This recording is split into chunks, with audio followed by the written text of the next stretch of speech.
Kita akan memulai membaca dari Filipi 3 ayat 20 sampai 21. Filipi 3 ayat 20 sampai 21. Kita akan perkatakan bersama-sama dalam hitungan ketiga. 1, 2, 3. Karena kewarganegaraan kita adalah di dalam surga. Dan dari situ juga kita menantikan Tuhan Yesus Kristus sebagai juru selamat yang akan mengubah tubuh kita yang hina ini sehingga serupa dengan tubuhnya yang mulia menurut kuasanya yang dapat menaklukkan segala sesuatu kepada dirinya. Sama-sama katakan amin. Baik, puji Tuhan, kita bersyukur.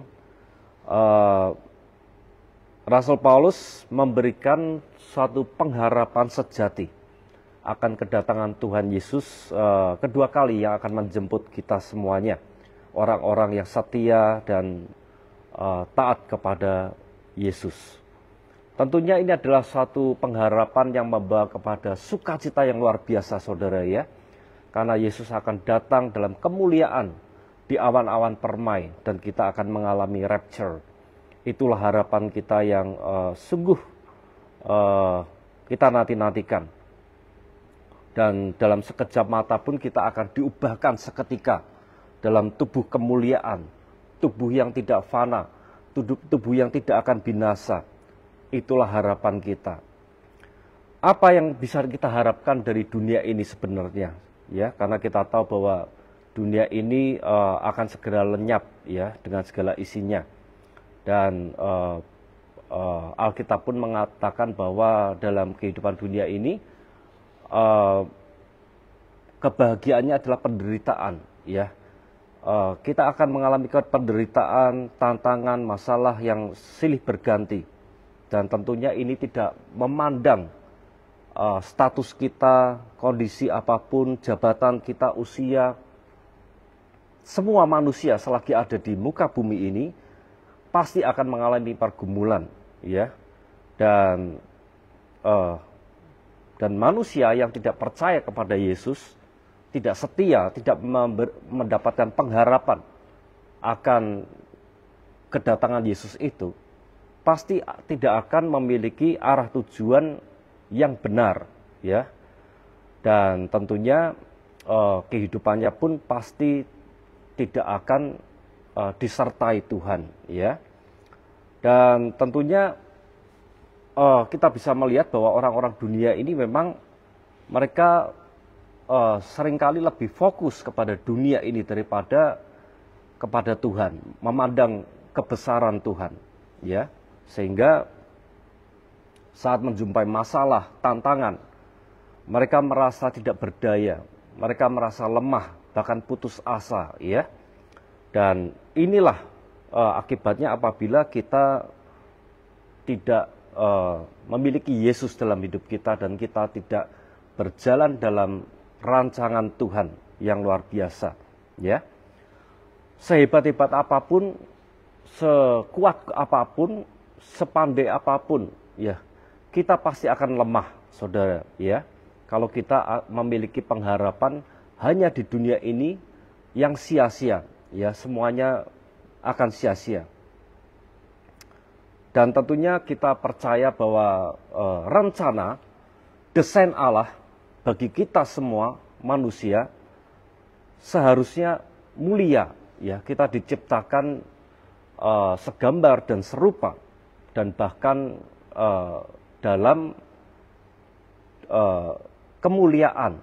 Tuhan rindu agar kita memiliki kehidupan yang kekal bersama dengan Bapa di surga. Itulah desain rencana Tuhan yang mulia. Dan tentunya ini berbanding terbalik dengan orang-orang dunia yang menganggap bahwa hidup ini ya hanya sebatas di dunia ini. Sehingga fokus mereka, pandangan mereka hanya di dunia ini. Sehingga seringkali mereka saat menghadapi masalah, mereka fokus terhadap masalah itu, bukan fokus kepada memandang perkara-perkara kerajaan surga yang besar, ya. Alkitab pun mengatakan, di mana hartamu berada, di situ hatimu berada.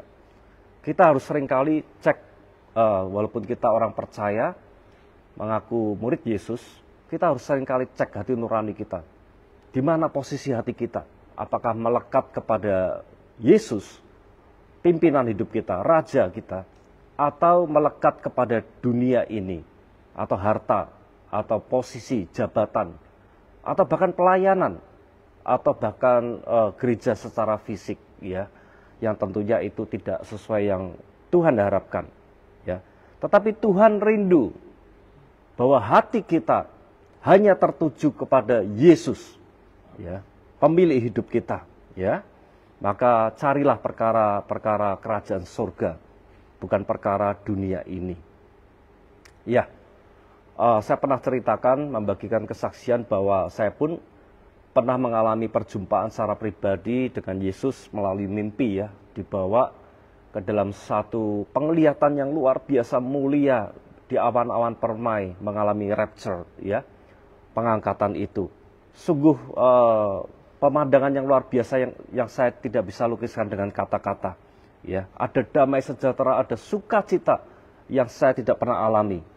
Dan pesan Yesus dengan jelas, sangat jelas, bahwa Yesus akan datang segera, ya. Itu kira-kira saudara mungkin sekitar 6 tahun yang lalu, ya, 6 tahun yang lalu. Dan saat itu membakar hati saya sehingga saya antusias untuk melayani Tuhan. Dan bahkan sejak saat itu pun seringkali saya encourage teman-teman, ya, melalui Facebook, melalui ministry, ya, bahwa Yesus akan segera datang. Mari kita semangat kerjakan panggilan kita, tuntaskan amanat agung, selesaikan pekerjaan yang harus dikerjakan, ya. Walaupun sampai hari ini pun Yesus belum datang, saya tapi tidak kecewa, bahkan saya semakin semangat. Saya percaya dengan sungguh-sungguh bahwa kedatangan Yesus akan semakin lebih dekat lagi. Amin, ya. Dan tentunya dengan pesan Tuhan seperti ini, hal ini tidak membuat saya hanya menunggu waktu, tetapi saya semakin semangat untuk mengerjakan tugas panggilan saya, yaitu untuk memberitakan Injil, ya, puji Tuhan. Dan saya akan percaya Yesus benar-benar akan segera datang, saudara, ya. Mari kita sungguh-sungguh percaya dan kita memiliki pengharapan itu, ya. Dikatakan di ayat itu adalah karena kewarganegaraan kita adalah di dalam surga. Kewarganegaraan kita, warga negara WN kita adalah kerajaan surga. DNA kita kerajaan surga. Identitas kita pun adalah warga negara surga. Tapi pertanyaannya, apakah kita benar-benar menghidupi nilai-nilai kerajaan surga? Ini menjadi pertanyaan. Apakah sekedar identitas, tapi kita tidak menjadi pelaku firman, hidup kita asal-asalan, hidup kita bukan mencerminkan anak Allah, bukan mencerminkan anak-anak yang membawa damai sejahtera, membawa shalom di tengah-tengah masyarakat, di tengah-tengah lingkungan kita? Itu pertanyaannya, ya. Lalu apa sebenarnya nilai-nilai kerajaan surga yang Tuhan kehendaki? Yang pertama saya mencatat adalah berusaha hidup damai dan kudus. Katakan sama-sama, berusaha hidup damai dan kudus. Dalam Ibrani 12 ayat 14 dikatakan, berusahalah hidup damai dengan semua orang. Kejarlah kekudusan, sebab tanpa kekudusan tidak seorang pun akan melihat Allah. Amin. Ya. Jadi pesan Tuhan dengan jelas mengatakan berusaha hidup damai. Ya. Tuhan pun datang menantikan kita supaya kita itu bersatu dalam tubuh Kristus. Ada unity, ada kedamaian, ya. Jadi kalau Tuhan menunggu supaya kita itu bersatu, mari saatnya kita menjadi orang-orang yang membawa damai di setiap aspek hidup kita, ya. Kalau kita menjumpai ada teman-teman, sahabat kita yang bertikai, ya, mari kita memperdamaikan mereka, kita satukan mereka, jangan malah kita memprovokasi, kita memecah belah, ya. Dan tentunya itu adalah kehendak Tuhan. Dan sebagai umat pilihan, tentunya kita harus menjaga kekudusan dan hidup benar sesuai dengan firman Tuhan. Walaupun saat ini kita tahu bahwa kita berada Alkitab katakan kita berada di tengah-tengah angkatan yang bengkok, ya. Kejahatan semakin merajalela, ya. Dunia semakin merosot secara moral, ya, secara mental, ya. Tapi kita jangan kompromi, saudara. Kita harus menjadi orang yang tetap bersinar walaupun di tengah kegelapan. Ya, kita harus tunjukkan kepada mereka bahwa inilah lifestyle yang benar sesuai dengan kerajaan Allah, ya. Bahkan kita encourage, motivasi teman-teman untuk hidup benar, ya. Walaupun memang seringkali kita menghadapi tantangan untuk kita tetap konsisten mempertahankan kebenaran kita, ya. Tetapi kita jangan takut, saudara. Tetap percaya kepada firman Tuhan. Saat hidup kita benar, pasti kita disertai Tuhan. Alkitab pun katakan, dahulu aku tua, saat ini dahulu aku muda, saat ini tua. Tidak pernah melihat orang benar ditinggalkan. Bahkan anak cucunya meminta-minta roti. Ini jaminan Allah. Saat kita hidup benar, Tuhan memberkati hidup kita sampai anak cucu kita. Mari kita hidup benar. Ya. Seringkali mungkin orang mengatakan bahwa apa bisa sih hidup kudus? Apa bisa hidup kudus? Kita bukan malaikat, kita masih manusia biasa dalam daging, ya. Saya ingin katakan memang manusia belum sempurna, nggak ada yang sempurna. Yang sempurna hanya Tuhan Yesus, ya. Tetapi kita bisa memberikan diri, ya, saat kita tunduk kepada otoritas Tuhan, Roh Kudus melalui Roh Kudusnya, dan firman Tuhan, bersama-sama kita akan diproses untuk semakin hari semakin dikuduskan, disempurnakan. Kita bisa, karena ada Roh Kudus dan firman Tuhan yang akan bekerja bersama-sama dalam hidup kita, untuk memurnikan hati kita, untuk menguduskan kita, sehingga kita akan menjadi semakin serupa dan segambar dengan Yesus. Kita percaya itu, ya. Tetapi hendaklah kamu menjadi pelaku firman, bukan hanya pendengar saja. Sebab jika tidak demikian, kamu menipu diri sendiri. Standarnya apa hidup kudus? Standarnya adalah firman Tuhan, tentunya, ya. Kalau kita hanya menjadi pendengar firman, kita nggak melakukan, Alkitab menggambarkan bahwa kita itu seperti kita itu berhadapan di depan cermin, sementara kita melihat, lalu bayang-bayang itu hilang. Artinya apa, saudara? Artinya kita tidak membiarkan hidup kita menjadi pelaku firman yang sejati, sehingga firman Tuhan itu tidak bisa mengubah hidup kita, ya. Kita tidak membiarkan firman itu bekerja untuk mengubah hidup kita menjadi anak-anak terang, anak-anak kerajaan Allah yang mencerminkan kemuliaan Allah, ya. Dan yang kedua, apa nilai-nilai kerajaan surga? Yaitu mengasihi Tuhan dan mengasihi sesama, ya. Dalam Injil Matius 22 dikatakan, kasihlah Tuhan Allahmu dengan segenap hatimu, segenap jiwamu, segenap akal budimu. Yang kedua, kasihilah sesamamu manusia seperti dirimu sendiri. Dan kedua hukum ini Tuhan katakan adalah sama, satu level, ya. Bukan yang satu lebih tinggi atau lebih rendah, enggak, selevel. Dan seringkali mungkin kita tahu bahwa ini adalah hukum Tuhan yang utama dan terutama. Tapi seringkali kita mengabaikan hukum yang itu, yang kedua yang tidak kalah pentingnya, yaitu mengasihi sesama seperti dirimu sendiri. Ya, standarnya apa? Seperti diri kita sendiri, saudara. Ya, kita nggak hanya bisa sekedar saya mengasihi, tetapi kita tidak peduli dengan mereka. Ya. Lalu bagaimana standar mengasihi yang Tuhan harapkan?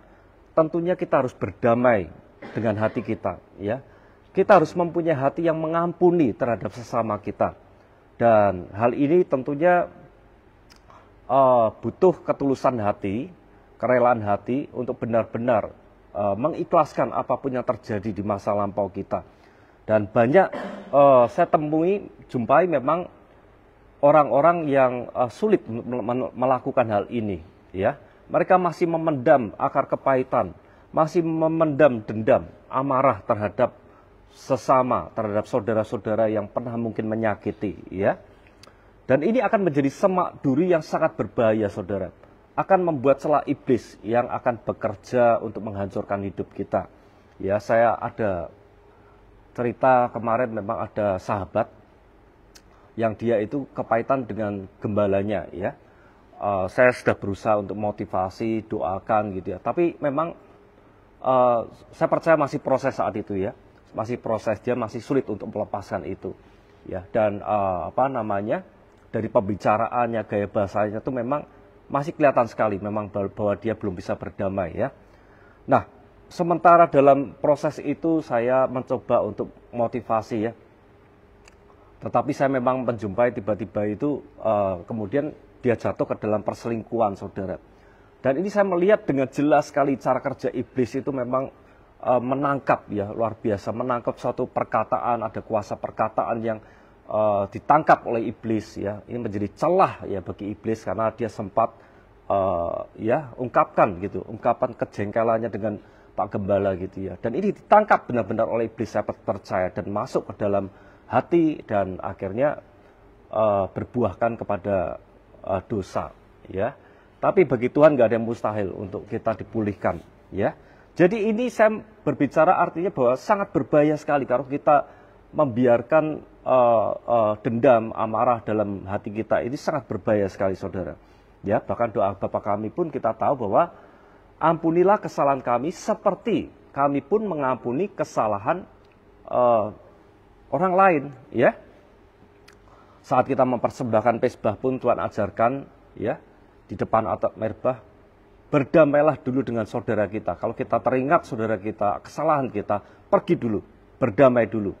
Kemudian kembalilah, baru persembahkan, ya, korban syukur kita, mezbah kita, persembahan kita, ya. Karena Tuhan berkenan atas persembahan yang benar, yang kudus, ya. Tuhan tidak ingin kita mempersembahkan tapi hati kita masih penuh dengan kedengkian, amarah, ya. Ini tidak memuliakan Tuhan. Mengasihi sesama seperti diri sendiri, dan ini seringkali mungkin kita terlupa, ya, untuk mengasihi sesama seperti diri kita sendiri. Dan ini merupakan hukum yang terutama sebetulnya, hukum yang terutama dan utama, yang tidak kalah pentingnya dengan mengasihi Tuhan, ya. Dan seringkali mungkin kita merasa bahwa cukup mengasihi Tuhan, mengasihi sesama ya ala kadarnya saja. Saudara, Tuhan itu sangat melihat hati kita, ketulusan hati kita, kepedulian hati kita. Apakah kita itu concern, aware terhadap orang sekitar kita. Kita bayangkan, saudara, saat kita keluar dari rumah kita jalan ke jalan, ke gang, ke pasar, kemanapun.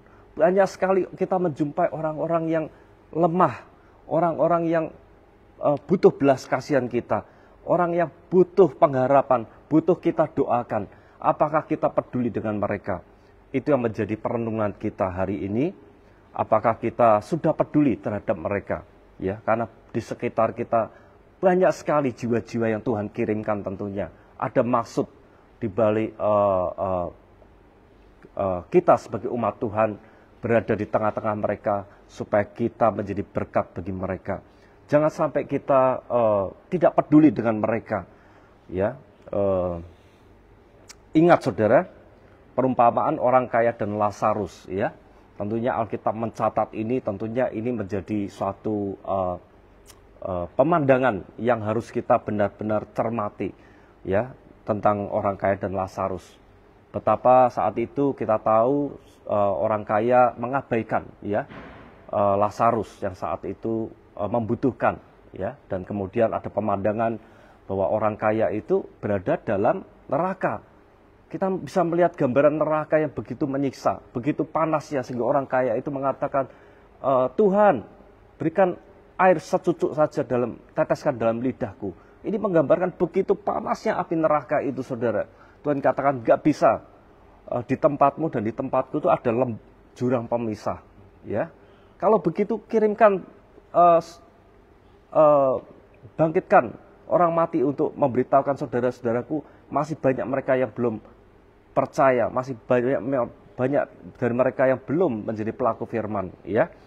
Tetapi Tuhan katakan, kesaksian Musa aja mereka tidak percaya, firman Tuhan aja mereka nggak percaya. Bagaimana mereka bisa mendengar, ya?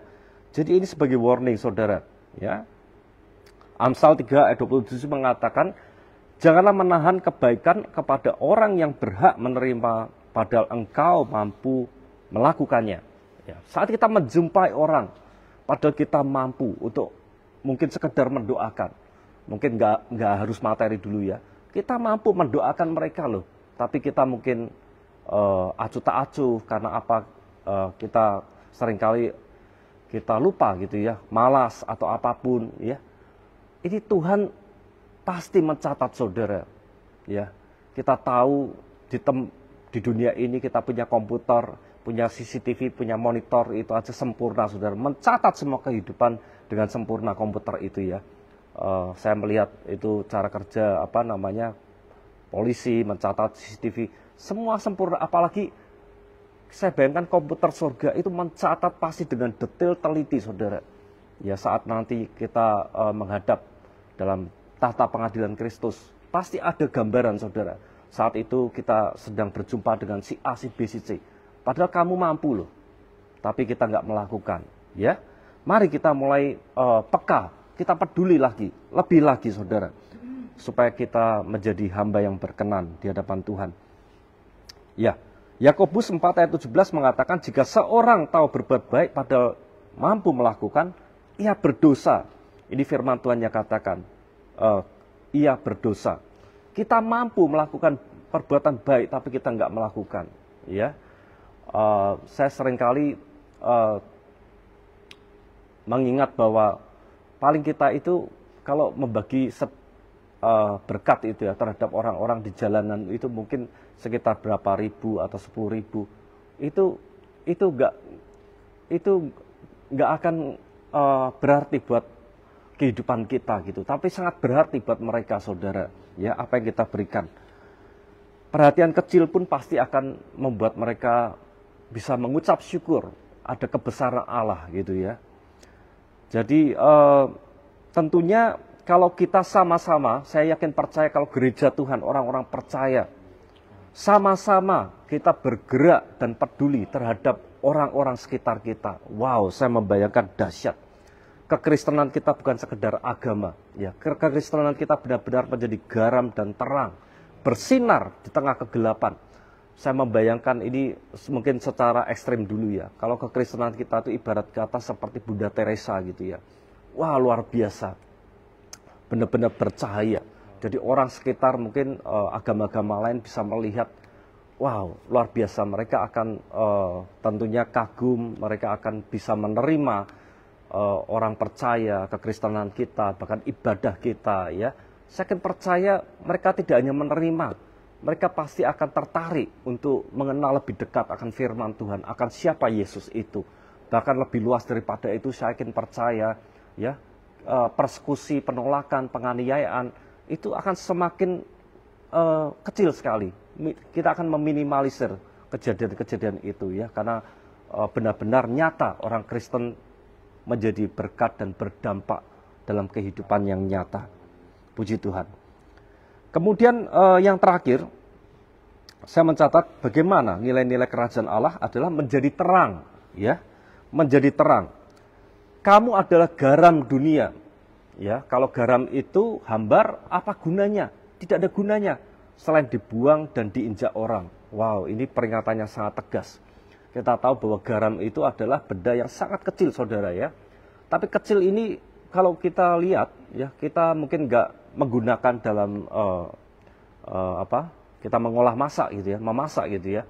Itu rasanya benar-benar menjadi hambar. Rasanya kita mau sediakan daging yang melimpah apapun, ya, barang-barang yang mahal, tapi tanpa garam ini pasti tidak akan ada rasanya, saudara. Begitu juga ilustrasi yang Tuhan gambarkan buat kehidupan kita sebagai garam, ya. Walaupun kita mungkin minoritas garam, ya, tetapi kalau hidup kita benar-benar mempunyai value, nilai kerajaan Allah, kita menghidupi firman Tuhan, kita berbelas kasih, kita buah roh itu ada, kasih, damai, sejahtera, sukacita. Kita dapat mengendalikan diri, dapat sabar, dapat memberikan shalom dimanapun kita menginjakkan kaki, menapakkan kaki. Kita boleh memberikan damai itu kepada orang-orang, menjadi inspirasi. Wow, tentunya ini kita memberikan rasa dalam kehidupan setiap aspek lingkungan kita. Ya, itulah garam. Ya, bahkan Tuhan katakan terang itu nggak boleh disembunyikan, taruh di bawah gantang itu nggak boleh. Ya, pelita itu nggak boleh taruh bawah gantang. Ya, kota pun nggak mungkin tersembunyi. Ya. Berkali-kali Tuhan gambarkan bahwa kita harus berguna, hidup kita harus menjadi berkat. Itu bukan pilihan, bukan opsi, tetapi ini lifestyle kita, gaya hidup yang harus kita hidupi. Nggak hanya sekedar pengertian teori, teologi belaka. Mari kita benar-benar praktekkan. Walaupun kita mungkin sudah punya status jabatan apapun ya setinggi-tingginya, jangan sampai lupa. Ya, kita harus peduli dengan orang-orang yang di sekitar kita, berbagai macam latar belakang apapun, status sosial apapun. Mari kita benar-benar menjadi dampak bagi mereka, di bahkan lingkungan orang-orang yang termarginalkan, ya, lingkungan orang pemulung, gelandangan, apapun. Jadi berkat bagi mereka. Justru ini tempat-tempat yang Tuhan kehendaki, karena di situ ada Yesus. Ya. Inilah nilai-nilai kerajaan Allah, dan tentunya kita mau memberitakan Injil, ya, karena Injil ini adalah kekuatan Allah yang menyelamatkan. Kalau kita katakan kita mengasihi sesama, tentunya kita akan memberikan berkat yang terbaik, yaitu apa? Berkat yang utama, keselamatan itu dengan memberitakan Injil. Sehingga nama Tuhan dipermuliakan. Tuhan menghendaki bahwa semakin banyak orang-orang diselamatkan dan hidup kekal di surga bersama Tuhan Yesus. Ya. Sehingga apapun kita harus lakukan dengan sungguh-sungguh. Kita harus berjuang, walaupun itu mungkin saat kita melakukan itu kita menghadapi tantangan, kita percaya akan firman Tuhan. Seperti Paulus katakan, aku telah mengakhiri pertandingan baik, aku telah mencapai garis akhir, aku telah memelihara iman.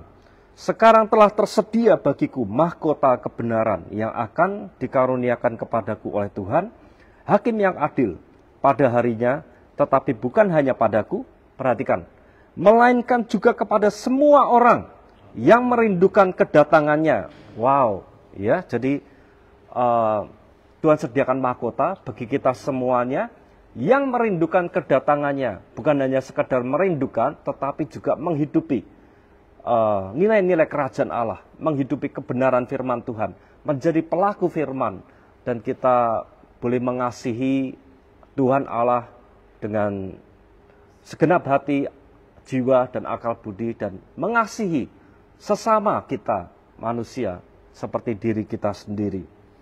Puji Tuhan, saya percaya kita semuanya diberkati Tuhan. Kita akan terus berdoa, dan kita terus berdoa lebih lagi untuk semakin banyak jiwa boleh diselamatkan, dan Yesus akan segera datang menjemput kita di awan-awan permai, ya, dan kita akan mengalami perjamuan kawin anak domba. Puji Tuhan, kita naikkan satu lagu. Berikan pada kami hati yang mengasihi, jiwa-jiwa yang belum mengenal kasih Bapa. Mereka yang dalam terang, mereka yang tersesat, hati kami iba seperti hatiku Yesus. Oh Tuhan, Tuhan, ini doa kami, beri keberanian bagi kami.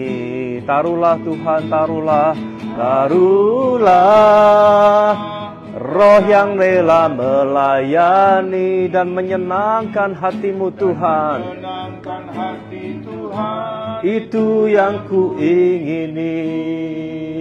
Mari kita satukan hati untuk menaikkan pokok-pokok doa kita. Kami bersyukur buat Mezbah doa fajar ini Tuhan, kiranya ini yang dapat kami berikan untuk yang terbaik Tuhan, menyenangkan hati Tuhan. Kiranya Engkau menerima di surga dan hatimu disenangkan.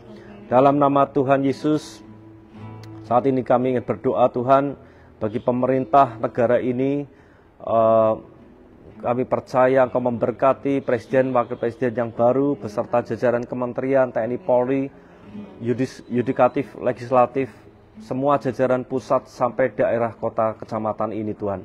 Biarlah mereka bersinergis, Kau taruh roh takut akan Tuhan, hikmat-Mu ada bagi mereka Tuhan, agar mereka menyatakan kemuliaan Tuhan, ada keadilan, keamanan, kesejahteraan bagi negara ini. Dan kami melepaskan berkat bagi seluruh kota-kota dari Sabang sampai Merauke, bahkan Pekanbaru, Kerinci ini Tuhan, kami lepaskan berkat. Ada kesejahteraan, damai sejahtera yang melampaui segala akal, melampaui hati dan pikiran dalam Kristus Yesus. Berkati janda-janda miskin, fakir miskin, orang terlantar, orang cacat, orang gila, orang lumpuh, orang buta, orang tuli, orang berkekurangan Tuhan, kehilangan pengharapan. Kasih karunia-Mu ada bagi mereka. Berkat jasmani dan rohani Kau cukupkan Tuhan. Di dalam nama Tuhan Yesus, kami berdoa bagi pemberitaan Injil, biarlah sampai kepada segala suku, segala bangsa, segala bahasa, seluruh dunia Tuhan, seluruh benua dilawat Tuhan. Roh Kudus turut bekerja dalamnya, baik melalui online maupun onsite Tuhan. Berkati misionaris, penginjilan di setiap penjuru pelosok-pelosok Tuhan. Berkati mereka Tuhan, cukupkan mereka Tuhan. Bahkan berkati jaringan internet, satelit, tower. Kami berdoa Tuhan, Starlink berkati Tuhan. Facebook, YouTube, Instagram, TikTok, Google, semua media sosial yang digunakan oleh hamba-hamba Tuhan untuk memberitakan Injil. Roh Kudus turut bekerja secara khusus kan dapat menjamah setiap pemirsa Tuhan, agar mereka percaya kepada Yesus, menerima sebagai Tuhan dan Juru Selamat, bahkan membawa mereka dalam hidup pertobatan sejati sungguh-sungguh Tuhan.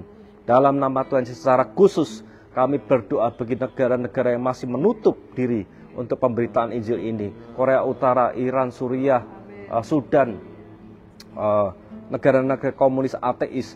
Kami bersatu hati dengan kunci kerajaan surga, mengikat, kami patahkan, hancurkan. Dalam nama Tuhan Yesus kami robohkan siasat-siasat musuh Tuhan. Kami lepaskan berkat, kami percaya akan ada kegerakan rohani di negara-negara ini Tuhan. Kebangunan rohani terjadi. Dalam nama Tuhan Yesus, bahkan membangkitkan orang-orang percaya untuk menginjil di tempat ini. Di dalam nama Tuhan Yesus, kami berdoa, biarlah terjadi kegerakan rohani, kebangunan rohani seperti yang belum pernah terjadi selama ini Tuhan. Api Pentakosta-Mu melanda seluruh dunia ini, dari utara, timur, selatan, barat. Semua Tuhan, kami percaya akan ada kuasa-Mu, mujizat-Mu. Bahkan kami rindu Tuhan, di Riau, di Sumatera ini terjadi kegerakan rohani. Bahkan di Indonesia, Asia Tenggara terjadi revival, kebangunan yang dahsyat Tuhan. Sehingga setiap lutut bertelut, setiap lidah boleh mengaku bahwa Yesus adalah Raja, dan hormat kemuliaan bagi nama-Mu. Terima kasih Tuhan, kami berdoa bagi pemulihan segala sesuatu. Kami percaya ini yang Kau kehendaki Tuhan. Kami butuh pertolongan-Mu, belas kasih-Mu Tuhan. Ampuni segala pelanggaran-pelanggaran yang mendukakan hati-Mu Tuhan. Kami sujud saat ini Tuhan. Kami memohon Tuhan. Kami memohon dari tempat yang maha tinggi. Kiranya Tuhan Engkau mengerti bahwa mereka tidak berdaya dalam belenggu ini Tuhan. Mereka tidak mengerti apa yang mereka perbuat Tuhan. Ampuni Tuhan, dan kuasa darah-Mu Tuhan membasuh dunia ini, sehingga mereka kudus. Salib-Mu menyelesaikan segala pelanggaran-pelanggaran dosa Tuhan. Kami percaya Tuhan, ada pemulihan segala sesuatu, segala keterikatan-keterikatan terhadap kegelapan, bentuk-bentuk rupa-rupa dosa, baik itu alkohol, narkoba, perzinahan, perjudian, okkultisme, penyembahan arwah, perdukunan, kebohongan, roh dusta, pemecah belah, bahkan penyesatan, LGBT, transgender, kami patahkan, hancurkan Tuhan. Biar kuasa Tuhan menjamah, merubah hati mereka Tuhan, dalam nama Yesus, sehingga mereka berubah akal budi dan pikiran dalam Kristus Yesus. Terima kasih Tuhan, kami serahkan mereka ke dalam tangan kasih-Mu Tuhan. Kami berdoa Tuhan, biarlah gereja-gereja saat ini Tuhan bersatu membentuk tubuh Kristus yang semakin Engkau sempurnakan Tuhan. Murnikan hati kami Tuhan, murnikan motivasi kami Tuhan, agar kami kedapatan tidak cacat, tidak bercela menyambut kedatangan-Mu sebagai mempelai. Kami boleh berdandan, berhiaskan kekudusan Tuhan. Dan itulah harapan kami, itu sukacita kami Tuhan. Kami percaya Engkau mengurapi setiap gembala-gembala, pendeta, orang kudus-Mu Tuhan. Berikan roh, api roh, keberanian, kerelaan untuk kami bergerak menyelesaikan amanat agung, memberitakan Injil, berapapun harganya kami bayar. Kami siap Tuhan. Ini aku, utuslah aku Tuhan. Kami available buat Engkau Tuhan. Pakai kami Tuhan, perlengkapi kami Tuhan. Dalam nama Tuhan Yesus. Dan biarlah gereja-gereja Tuhan mempunyai iman yang sungguh-sungguh, sehingga kami pun siap menghadapi masa pemurnian ini Tuhan. Kami percaya masa pemurnian ini memang tidak mudah, tapi kami mendapatkan kekuatan iman Tuhan. Jauhkan kami dari persekusi-persekusi Tuhan. Adapun kami melalui, kami tetap beriman di dalam Engkau. Kami mendapatkan kekuatan yang baru dalam Engkau Tuhan. Kami berdoa untuk pelayanan bersama kami di Infinity Ministry dan Juba Elia Ministry Tuhan. Berikan kami kesatuan hati, berikan kami visi dan misi, telinga hati untuk mendengar suara-Mu, sehingga kami dengan seksama Tuhan, dengan teliti untuk melakukan dengan sungguh-sungguh apa yang Kau perintahkan Tuhan. Dan makanan kami ialah melakukan pekerjaan Tuhan dan menyelesaikan pekerjaan yang Kau berikan bagi kami. Kami mau menghidupinya Tuhan. Dalam nama Tuhan Yesus, berikan kesatuan hati, api roh yang membakar kami, agar kami antusias, kami sungguh-sungguh all out untuk menyelesaikan amanat agung Tuhan. Menjadi garam dan terang dimanapun kami berada. Dan lindungi kami Tuhan. Dalam nama Tuhan Yesus. Dalam nama Tuhan Yesus. Terima kasih Tuhan. Kami berdoa bagi program pemuritan yang kami bersama-sama lakukan Tuhan di sekolah-sekolah Alkitab. Kami percaya Engkau menyertai Tuhan, karena ini adalah bagian amanat agung. Bahkan Engkau memberkati Tuhan, pengurus-pengurus SA Tuhan. Engkau memberkati Tuhan, murid-murid Tuhan. Berikan kesatuan hati, berikan terus Tuhan visi-Mu Tuhan. Di dalam nama Tuhan Yesus, agar mereka siap Kau perlengkapi untuk diutus, untuk memberitakan Injil, menyelesaikan amanat agung. Terima kasih Tuhan, segala pujian, hormat dan kemuliaan bagi nama-Mu. Dan saat ini Tuhan, kami merindukan kedatangan-Mu yang kedua kali Tuhan. Menjemput kami di awan-awan permai. Maranatha, Maranatha, datanglah Tuhan, datanglah Yesus. Datanglah, kami siap Tuhan menjadi mempelai-Mu Tuhan. Kami siap bersatu dengan menjadi tubuh-Mu Tuhan. Dan Engkau sebagai kepala, raja bagi kami. Kami siap melayani-Mu Tuhan. Kami siap menjadi pemuji dan penyembah-Mu Tuhan. Datanglah Tuhan, inilah kerinduan kami Tuhan Yesus. Inilah doa kami. Terima kasih Tuhan, terima kasih Yesus, terima kasih Roh Kudus. Mari sama-sama kita mengangkat tangan. Kita sama-sama berdiri, kita mengangkat tangan. Kita mengarahkan hati dan serta kita menerima berkat dari Tuhan. Tuhan memberkati engkau dan melindungi engkau. Tuhan menyinari engkau dengan wajah-Nya dan memberi engkau kasih karunia. Tuhan menghadapkan wajah-Nya kepadamu dan memberi engkau damai sejahtera. Terimalah berkat anugerah yang sempurna datang dari Allah Bapa, cinta kasih sayang pengorbanan Yesus yang telah mati di kayu salib, menebus, menyelesaikan dosa kita semuanya.